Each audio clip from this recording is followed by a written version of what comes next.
Bonjour et bienvenue sur Festool TV. Dans cet épisode, nous allons parler d'une machine qui était une vraie petite révolution lors de sa sortie et qui reste aujourd'hui une vraie référence dans le domaine de la découpe de matériaux isolants. Il s'agit de l'ISC 240, notre scie pour isolant sur batterie 18 volts. Elle est livrée comme le reste de la gamme Festool dans un systener et nous allons en voir ensemble le contenu. Je vous présente une version XL plus FS qui est la version de cette machine la plus complète.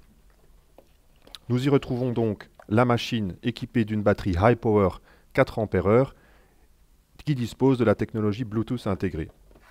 Dans ce set, nous avons également une deuxième batterie et son chargeur TCL6.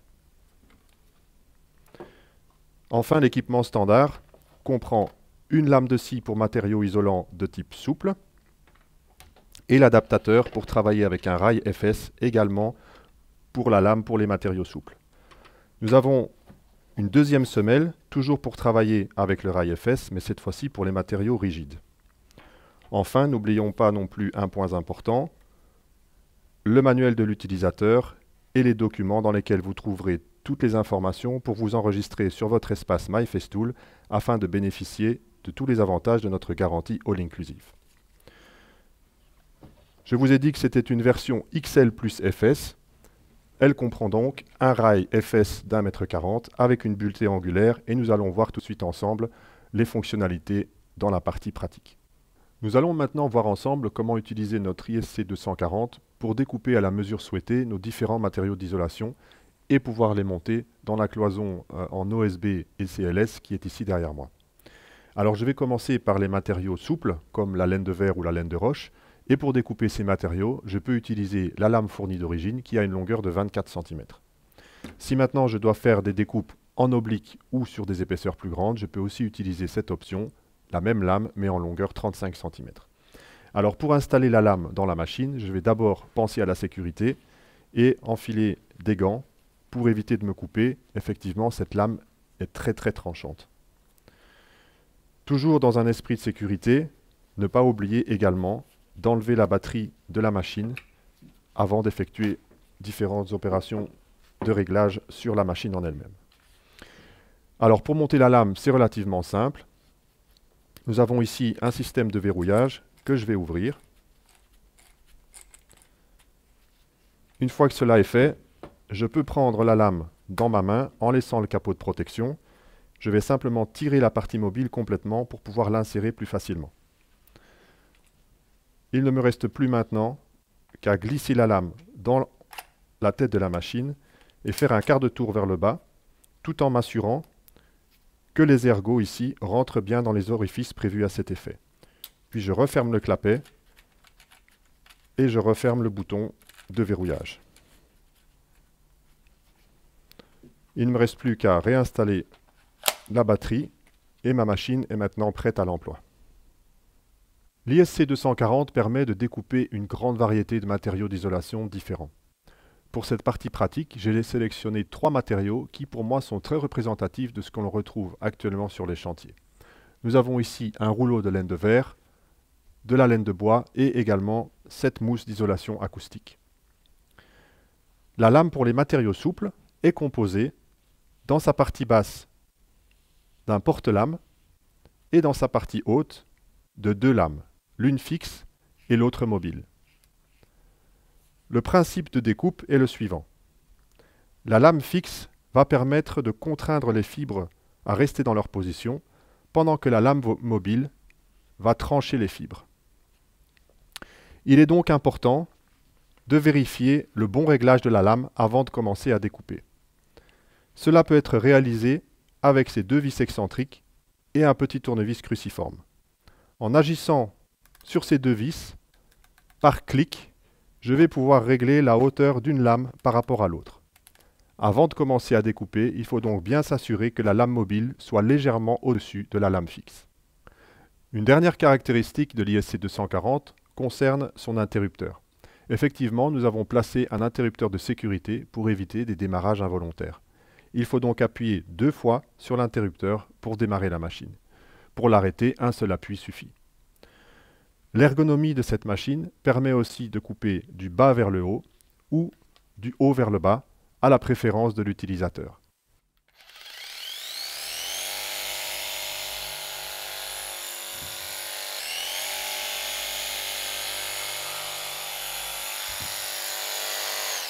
Je vais maintenant couper une bande dans le rouleau de laine de verre pour pouvoir la placer dans la cloison ici derrière moi. Ce matériau est beaucoup plus large et beaucoup plus souple que les autres utilisés précédemment, et donc au lieu de travailler verticalement en appui sur la table, je vais plutôt travailler au sol en m'aidant du rail de guidage et de sa butée angulaire. Il est ici en position transport. Il suffit de dévisser les deux vis ici pour le mettre de nouveau en position travail. Je le glisse vers le haut et je le mets dans sa position avant de nouveau pouvoir le sécuriser avec les deux mêmes vis. Alors dans cette position, je suis bien pour pouvoir couper à 90 degrés, mais si je veux couper à un autre angle, il me suffit de dévisser la vis centrale et de régler ma butée angulaire dans un sens ou dans l'autre à l'angle souhaité. Je la positionne donc en place au sol.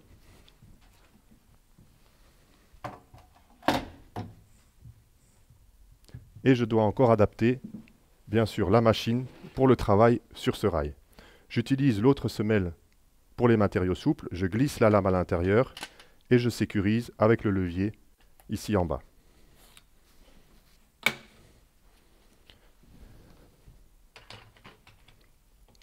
Je suis maintenant prêt à travailler. Je n'ai plus qu'à mesurer l'anthrax entre mes deux CLS et à le reporter sur la butée prévue à cet effet de façon à pouvoir reproduire la coupe autant de fois que nécessaire.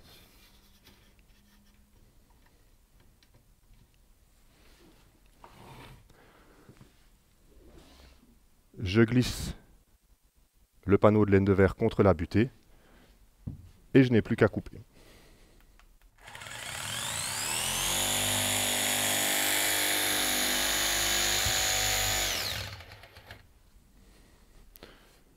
Je peux maintenant mettre en place le panneau découpé à la bonne largeur. Et grâce à ma butée latérale réglée maintenant à la bonne largeur, je vais pouvoir continuer à travailler de façon répétitive sur le reste de ma cloison. Nous venons de voir ensemble la découpe de différents matériaux de type souple. À côté de ces matériaux, nous avons aussi des matériaux rigides, comme la mousse polyuréthane, le styropor, ou par exemple encore la laine de verre ou la laine de bois de plus haute densité. Pour découper ces matériaux, je vais devoir utiliser un autre type de lame. On la reconnaît facilement à sa couleur noire, et au lieu d'avoir deux lames, comme sur l'autre une fixe et une mobile, nous avons une seule lame mobile munie de dents, comme une simple scie égoïne par exemple. Je vais donc monter cette lame à la place de la lame pour les matériaux souples.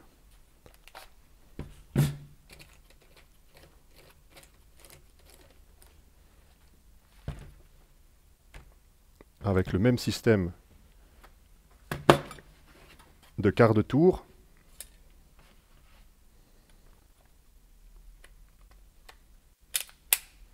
Je vérifie toujours que les ergots soient bien en position dans les orifices et je resserre ici le système de verrouillage. Par contre, cette fois-ci, je le laisse partiellement ouvert de façon à pouvoir encore y glisser la semelle spéciale pour les matériaux rigides. Donc, je glisse simplement ma lame à l'intérieur, je remonte jusqu'en haut, je clique la semelle dans la tête de la machine et à ce moment-là seulement, je vais pouvoir terminer le verrouillage pour sécuriser l'ensemble. Ma machine est maintenant prête à l'emploi pour couper les matériaux rigides. Mon panneau de mousse polyuréthane fait 8 cm d'épaisseur. Aucun problème pour le couper avec la lame d'une longueur de 24 cm. Si maintenant j'ai des épaisseurs beaucoup plus importantes, il existe la même lame avec une longueur de 35 cm. Pour réaliser ma découpe, je vais la tracer et je peux suivre mon tracé à main levée. Mais pour être plus précis et pour avoir une coupe parfaitement droite, je préfère utiliser un rail de guidage qui est un rail FS standard. Par contre, pour l'utilisation avec une ISC 240, je vais utiliser le dos du rail et il est également à noter qu'il y a un décalage de 5 cm entre l'axe de la coupe et le dos du rail. Pour travailler proprement, je vais utiliser également un aspirateur. Pour cela, je vais descendre le capot d'aspiration au plus près de ma lame pour une meilleure aspiration.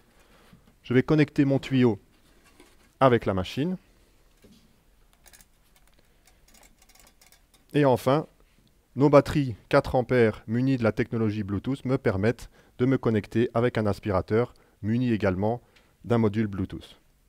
Pour ce faire, j'appuie simplement sur le bouton de connexion de l'aspirateur et je démarre une fois ma machine.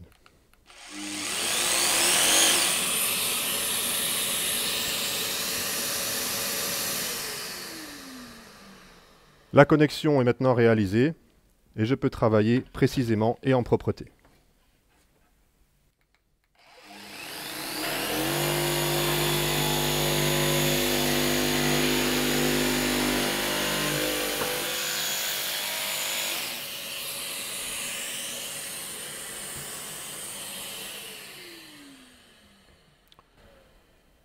J'arrive à la fin de cette démonstration de notre ISC 240. Je pense que nous avons vu ensemble une grande partie des applications possibles avec cette machine. Merci de nous avoir suivis et à très bientôt sur Festool TV.